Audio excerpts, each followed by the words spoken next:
ठीक से पकड़ी ना का सुर सा रे का मा। हाथ हटावा। का भइल? तू हमरा के संगीत सिखावा तारू कि हमार तन बदन के वोल्टेज बढ़ावा तारू। कुछ होता का? बहुत कुछ होता। एकर मतलब रुआ क्यों से प्यार करीले? संगीत के प्यार से का संबंध है? बहुत भयंकर संबंध बा मैडम जी। प्यार पानी है और संगीत मछली। प्यार के बिना सब कुछ अधूरा बा। अच्छा ही बताई, रुआ प्यार केकरा से करीले?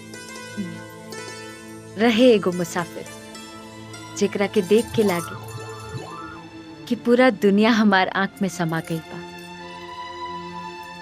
दिमाग में एगो अजीब सा नशा सा छा गइल बा। दिल में तूफान उठ गइल बा।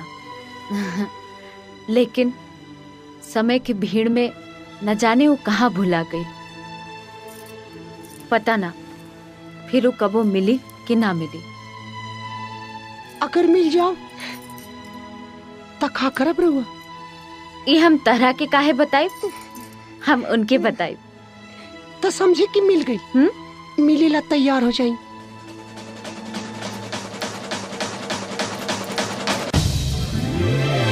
हाँ? तू? कुछ गड़ा था। का गड़ता? आइए तो गड़ता। पायल। अरे बाप रे पापा, ए संभालो पायल। जल्दी।